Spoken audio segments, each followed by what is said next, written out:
அனைவருக்கும் வணக்கம். நம்ம இந்த வீடியோவில் என்ன பார்க்க போகிறோன்னா, இன்று குரூப் 2A மெயின்ஸ் எக்ஸாம் வந்து நடந்தது. இந்த தேர்வு எப்படி இருந்தது, நம்ம ஸ்டூடெண்ட் வந்து என்ன ஃபீட்பேக் கொடுத்துருக்காங்க அப்படின்றத நம்ம பார்ப்போம். அது மட்டும் இல்லாமல் யூடியூப்பில் நம்மளை ஃபாலோ பண்ணி நீங்கள் பார்க்குறீங்க அப்படின்னா, இந்த தேர்வை குரூப் 2 மெயின்ஸ் அட்டன் பண்ணிங்க அப்படின்னா உங்களுக்கு இந்த தேர்வு ஈஸியாக இருந்ததா கஷ்டமாக இருந்ததா, 200க்கு எத்தனை கொஸ்டின் வந்து நீங்கள் சரியாக போட்டிருக்கீங்க அப்படின்றத மறக்காமல் கமெண்ட்ஸில் வந்து கமெண்ட் பண்ணுங்கள். இந்த எக்ஸாமை ஓவராலாக சொல்லணும் அப்படின்னா நிறைய பேரோட ஃபீட்பேக் என்ன இருக்குன்னா, சார் கஷ்டமாக இருந்துச்சு சார் அப்படின்னு தான் சொல்கிறாங்க. மேபி அது வந்து ஷார்ட் டைம் கொடுத்ததுனால கூட இருக்கலாம், அல்லது வந்து சரியாக ப்ரிப்பேர் பண்ணாமல் இருக்கலாம். இப்போ நான் வந்து தமிழுக்கு ஆன்சருக்கு கூட மெயின் சேனலில் நம்ம வீடியோ போட்டிருந்தோம். பார்க்கும்போது கொஞ்சம் தமிழே கஷ்டமாக தான் இருக்குது. தமிழே கஷ்டமாக இருக்குன்னா அப்போ ரீசனிங் ஜிகேலாம் பார்க்கும்போது அதுவும் வந்து டஃப்பாக இருக்கிற மாதிரி தான் தெரியுது.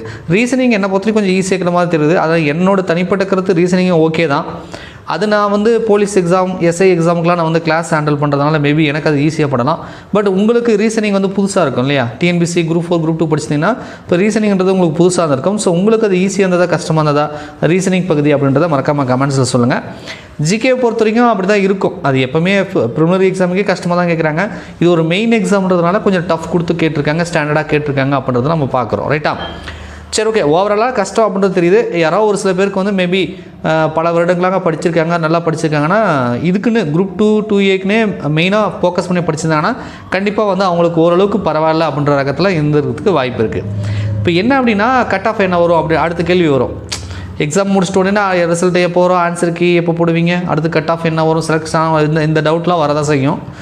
கட் ஆஃபை பொறுத்த வரைக்கும் ஓவராலாக பார்க்கும்போதே டஃப் அப்படின்றதுனால கட் ஆஃப் குறையிறதுக்கான வாய்ப்புகள் இருக்குது. என்றைக்குமே மெயின்ஸை பொறுத்த வரைக்கும் கட் ஆஃப் வந்து கம்மியாக தான் வரும். பட் அந்த கம்மியாக இருந்தாலும் கூட அதில் நம்ம கட் ஆஃப் உள்ளே வந்தால் தான் நம்ம வந்து செலெக்ஷன் ஆக முடியும். கட் ஆஃப் பற்றி தனியாக நம்ம ஒரு வீடியோ வேணும் நம்ம போகலாம். இப்போதைக்கு வந்து கட் ஆஃப் வந்து சரியாக ப்ரிடிக்ட் பண்ண முடியாது. நீங்கள் கமெண்ட்ஸில் 200க்கு எத்தனை கொஷின் வந்து அப்ராக்சிமேட்டாக இன்னும் டென்டேட்டிவ்க்கு கொடுக்கல, அஃபீஷியலாக 1 வீக்கில் கொடுத்துருவாங்க.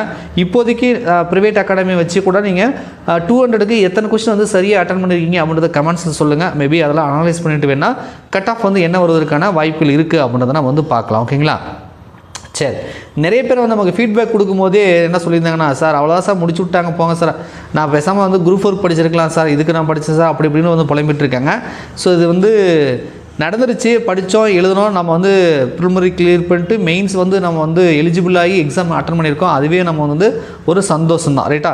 ரிசல்ட் என்ன வருதை தாண்டி உங்களுடைய எஃபர்ட் கண்டிப்பாக நீங்கள் என்ன எஃபர்ட் போட்டிங்களோ அதுக்கான பலன் வந்து ரிசல்ட் வரும்போது கிடைக்கும். இப்போதைக்கு வந்து மனசை போட்டு குழப்பிக்க வேண்டாம். எக்ஸாம் முடிஞ்சிருச்சு இதை நினச்சி வந்து ஃபீல் பண்ணாமல் அடுத்த தேர்வுக்கு வந்து தயாராகுங்க. ரைட்டா?